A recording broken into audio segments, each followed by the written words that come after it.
So the question is, so the Common Stack Association has been created in Switzerland, and the question is, how has your experience been in creating a nonprofit in Switzerland? Is this a process that can be replicated easily and open sourced?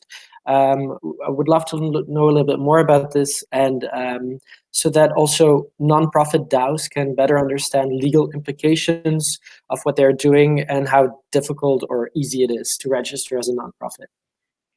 So first of all, Switzerland has done a great job in adopting cryptocurrencies. So they really made clear what are the boundaries, what are the limits of using cryptocurrencies, and creating projects based on cryptocurrencies. So that helped a lot. On the other side, Switzerland is great because it has this sort of entity that we also use, the association, which is a very community-driven organization. So it really is based on the people that are in there for the same cause. So it's mostly used in sports, for example, that people come together and they do have a board, they do have representatives, but these only execute what the board or what the community decides on. So they're just the operational part. And but the community has the say in everything.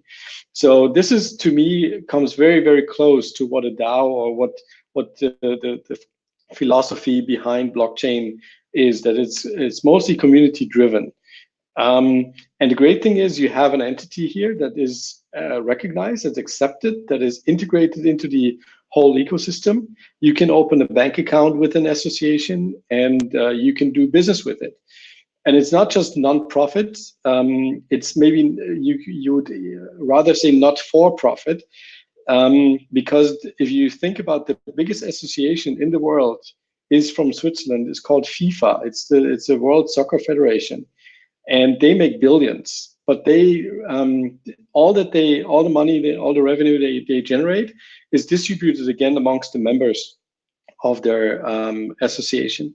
So it's and a lot of it goes also towards other people within the organization. So blockchain would be really, really useful to trust them more, maybe, but that's another topic. But I think that this type of entities is really, really beneficial for creating DAOs at the end. The only sort of centralized approach, or still in component integrated, is that you need a representative. You need a person to really be approachable.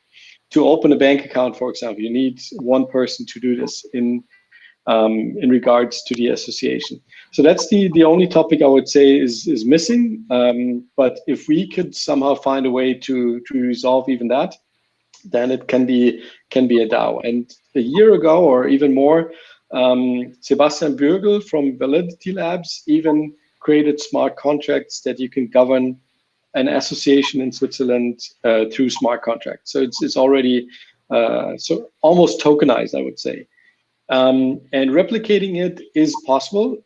Actually, we've done this process many times already. I've created quite a few associations.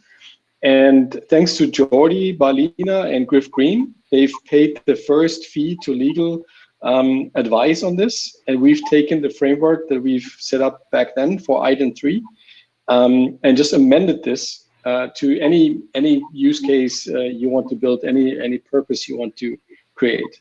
And so this is you can replicate this, but you need a Swiss a person living in a Swiss resident to be on the board. That's the only prerequisite you need to have this done in Switzerland. But if you look into other countries, you might find it it's almost similar situation for associations. You just I mean, look into this for your own country, and you might find a similar solution to this.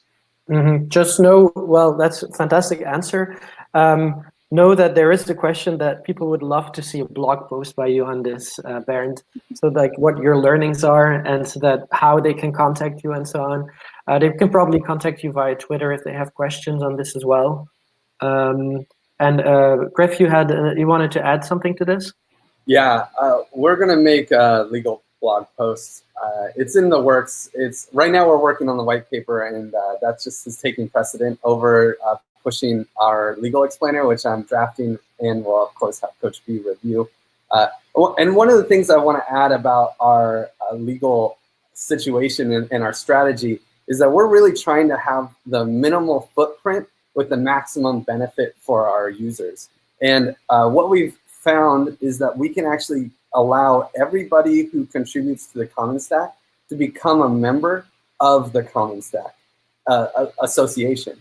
And so that way they're legally protected in like some, I don't know, I'm from the States, so it's a very litigious place. And there's a lot of fears out there about DAOs being general partnerships. And I wouldn't call the Common Stack a DAO, but I would say that if you don't have a clear like legal representation, like a legal foothold, then there are some like scary things that people worry about. So we found a way where as long as you contribute one DAI to the association, you will become a member of the association and you don't have any legal worries. And I just think that's super cool.